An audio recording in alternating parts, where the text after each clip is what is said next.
एक बड़ी मछली का मुझे निगल जाना मेरी कहानी का एक मामूली सा पहलू है, मगर हैरत अंगेज तौर पर यही सबसे अहम समझा जाता है।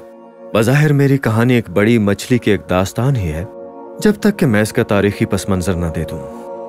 हजरत यूनुस को आमतौर पर एक बड़ी मछली के निगलने की वजह से जाना जाता है, मगर वो एक अजीम नबी भी थे जिन्होंने पूरी कौम को तबाही से बचाया। हजरत होसिया शुमाली बादशाहत के आखिरी नबी थे। बनी इसराइल की बेवफाई को एक अलामती अमल के जरिए जाहिर करने के लिए खुदा ताला ने उन्हें एक बहुत गैर मामूली हुक्म दिया।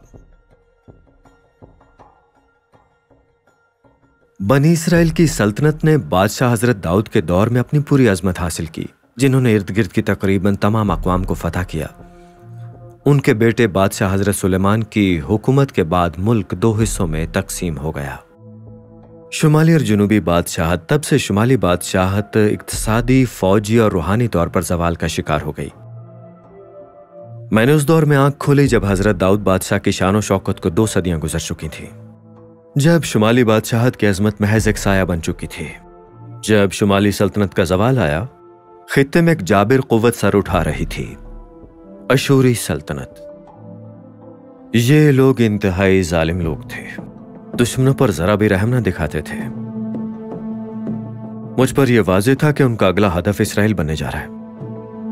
मुझ पर यह भी आश्कार था कि अशूरी बातिल माबूदों के पुजारी थे, जो वाहिद सच्चे खालिक़े कायनात के बंदों को सख्त सजा देंगे।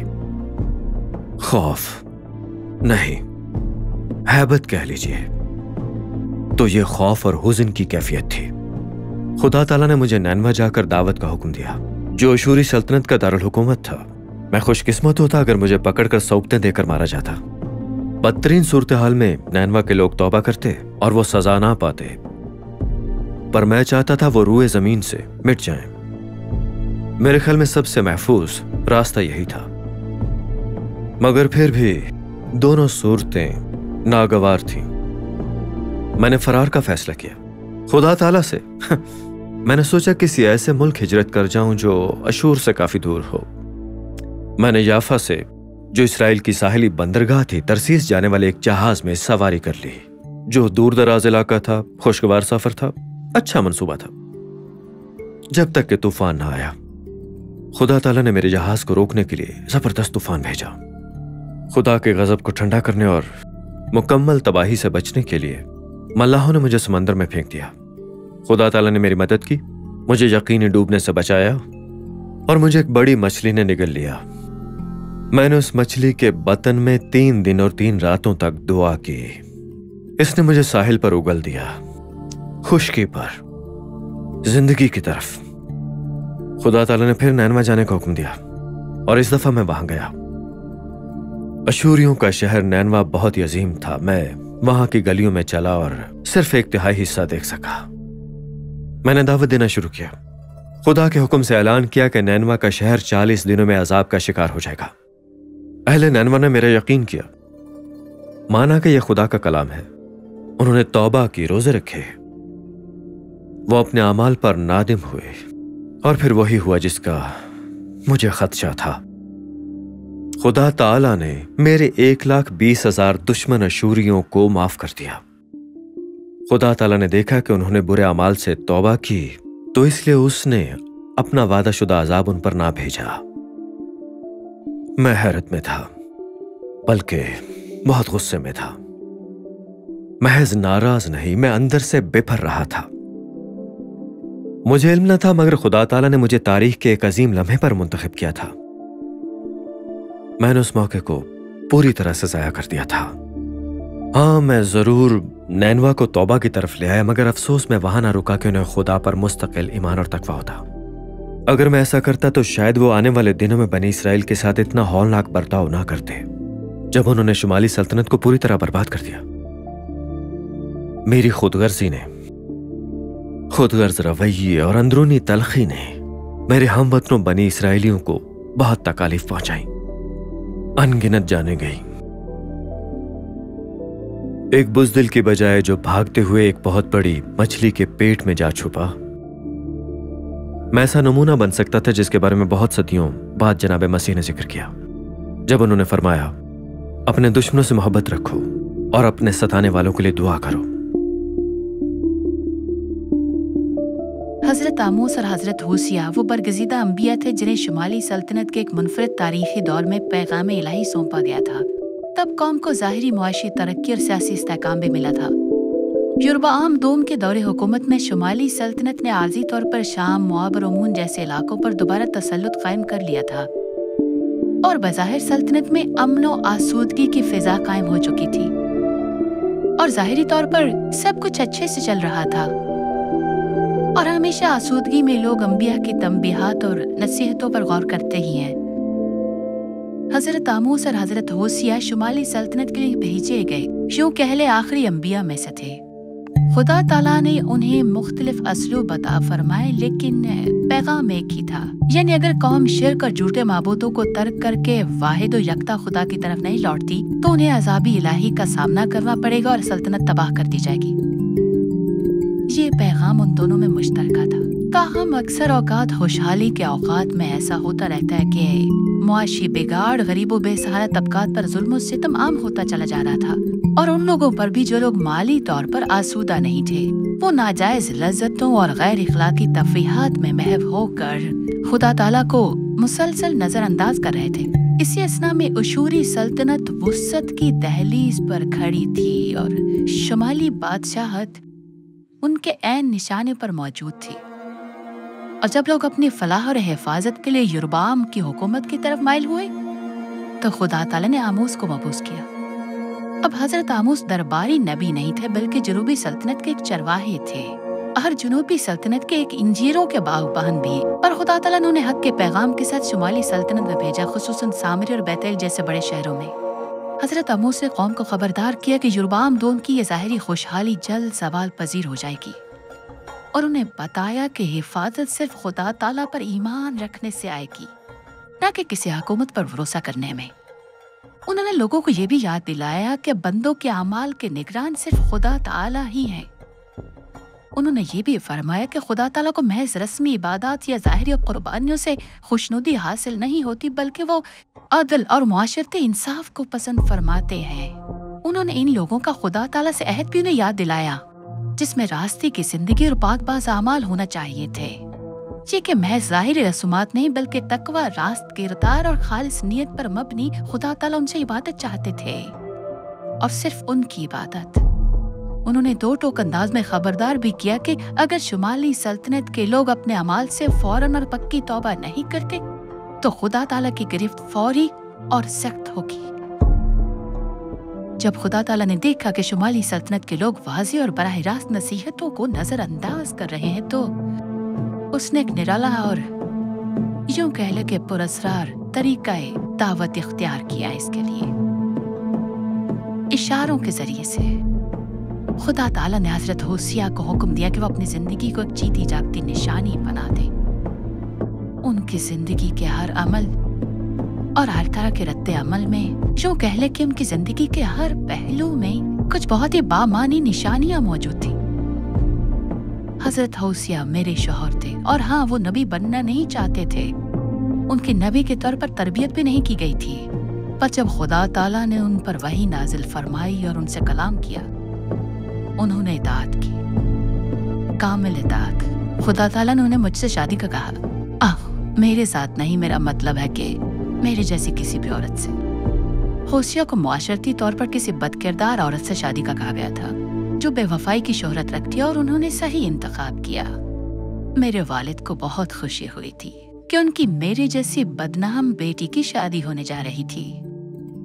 हमारी शादी इस हकीकत की एक नुमाइंदा बनने जा रही थी कि शुमाली सल्तनत के लोग खुदा ताला को छोड़ झूठे माबूदों की इबादत की बेवफाई कर रहे थे। मुझे अब भी याद है कि होसिया अपने खानदान और अपने दोस्तों को ये निशानियों की बात समझा रहे थे। लोगों ने उन्हें मना किया कि मुझसे शादी करने के बाद उनकी जिंदगी बर्बाद हो जाएगी, पर उन्होंने खुदा ताला की इताअत की, किसी भी तरह मुझसे शादी की। मैं जुमर हूं। शहर के हर फर्द ने उन्हें मेरे बारे बताया। खुदा ताला ने हजरत होसिया को औलाद पैदा करने का हुक्म दिया और उन बच्चों को ऐसे नाम देने का जो शुमाली सल्तनत के लिए खुदा ताला का एक पैगाम बने, अलामती नाम। ये तमाम नामलामती इशारे थे जिनके जरिए खुदा ताला इसराइल की मौजूदा सूरत हाल और मुस्तकबिल का इंकशाफ कर रहे थे। यज़राइल मेरे पहले बेटे का नाम था। खुदा ताला ने पैगाम भेजा कि वो शुमाली सल्तनत को बर्बाद करने जाएगा। लूरहामा, जिस पर रहम ना किया गया हो, मेरी पहली बेटी का नाम था। खुदा ताला ने ऐलान फरमाया कि अब शुमाली सल्तनत के लोगों पर खुदा ताला अपना रहम नाजिल नहीं फरमाएंगे, जबकि जुनूबी सल्तनत पर उनका रहम व फजल बाकी रहेगा। खुदा ताला जुनूबी सल्तनत को अपनी खास रहमत में लेने जा रहे थे। काश जब मुझे यह पैगाम मिला तो मैं भी वहीं हिजरत कर जाती और मेरा तीसरा और आखिरी बेटा लोअम्मी था, यानी मेरी कौम नहीं। यह नाम बजाते खुद एक तंबीह थे कि खुदा ताला शुमाली सल्तनत से ताल्लुक मुनक़ता कर चुके हैं, कि खुदा ताला ने उन्हें अपनी विरासत से महरूम कर दिया है। खुदा ताला नहीं चाहते कि वो लोग उन्हें अपना माबूद कहें। क्या आप इसका तसव्वुर कर सकते हैं? अगर खुदा खुद किसी से फरमा दे कि अब वो नहीं चाहता कि तुम उसे अपना खुदा कहो। यह पैगाम मेरे लिए लर्ज़ाखेज़ था। 3 मासूम और बहुत ही प्यारे बच्चे और एक शफीक और नेक सीरत शौहर, यानी हजरत होसिया। मेरे जैसी किसी भी औरत का इस तरह की जिंदगी पा लेना, यूं कह लीजिए कि एक मौजज़ा था। हाँ बिल्कुल, मगर मुझे आजादी चाहिए थी। मैं चाहती थी कि मैं खुद को जिंदा महसूस करूं। शादीशुदा जिंदगी की हुदूद मुझे पाबंदियां लगने लगी थी। पहले मैं बस चोरी छुपे घर से निकल जाया करती थी। आखिरकार मैंने अपना घर ही छोड़ डाला, एक और मर्द के साथ रहने के लिए। शायद आप सोचे मुझे हजरत होशिया से मोहब्बत नहीं थी। मुमकिन है मुझे ना हो, शायद मैं महज एक अलामते तजुर्बे का हिस्सा ही थी। पर 3 प्यारे और खूबसूरत बच्चों को बेसहारा छोड़ना दिल की सख्ती न थी। तब खुदा ताला ने मेरी जिंदगी को बनी इसराइल की बेवफाई का जीता जागता इस्तारा बनाया। हजरत होशिया की किताब बाब 2 मेरी जिंदगी की कहानी जैसा ही है। खुदा ताला शुमाली बादशाहत से रूठ चुके थे कि वो चाहते थे कि उनकी चुनिंदा कौम उनकी तरफ रुजू करे, पर वो ऐसा नहीं करते थे। वो इताअत नहीं करते थे।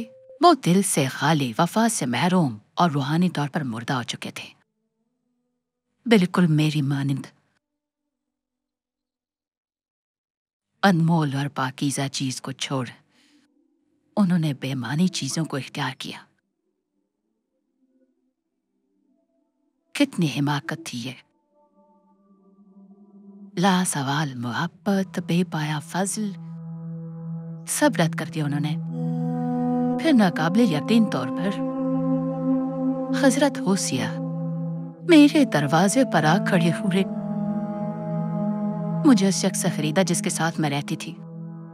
15 चांदी के सिक्कों के एवज और कुछ जौ भी दी उन्होंने। बिलाशुबा उन्होंने किसी बेकीमत चीज के लिए बहुत बड़ी रकम अदा की थी। उन्होंने मुझे आजाद करवाया, और ना सिर्फ आजाद करवाया, उन्होंने फिर से मुझे अपनी मोहब्बत के बंधन में बांधा। मेरी इंसान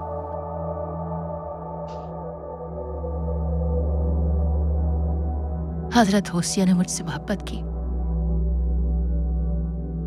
और मैंने उनसे वफादार रहने का अहद किया।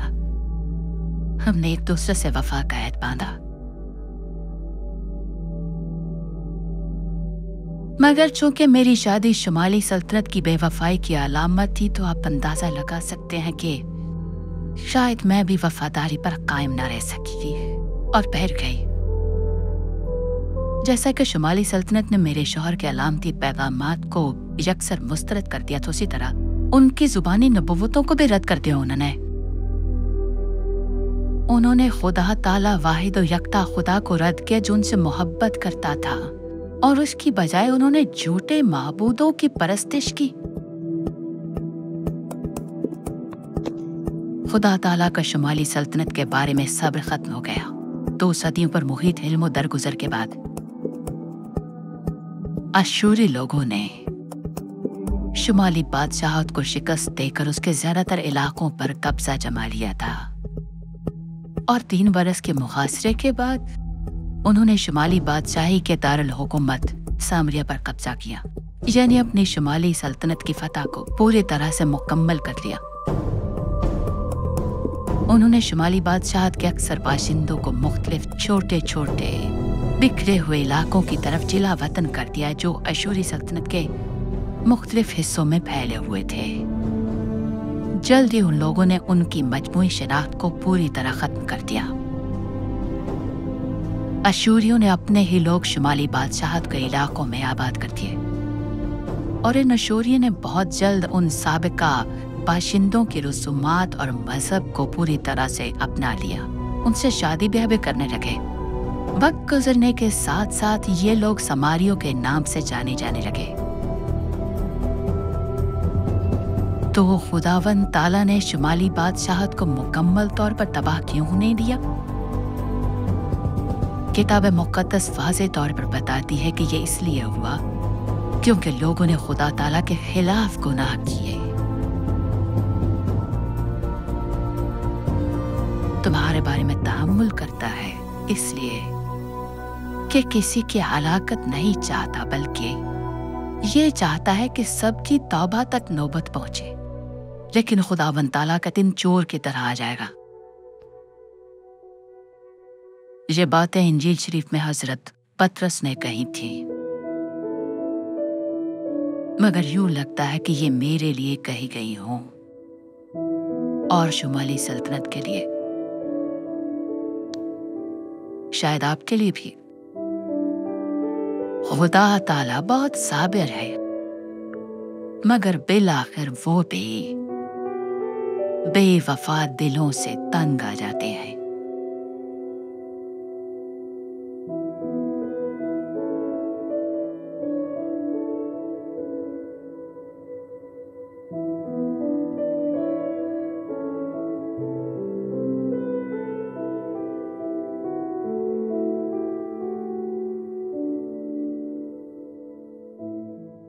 अजीज नाजरीन, इस वीडियो को देखने के बाद अगर आप इंजील शरीफ का मुफ्त नुस्खा हासिल करना चाहते हैं तो हमें अपना मुकम्मल पता बमा मोबाइल फोन के अरसाल कर दें। हम पूरी कोशिश करेंगे कि आप तक इंजील शरीफ का मुफ्त नुस्खा पहुंच जाए।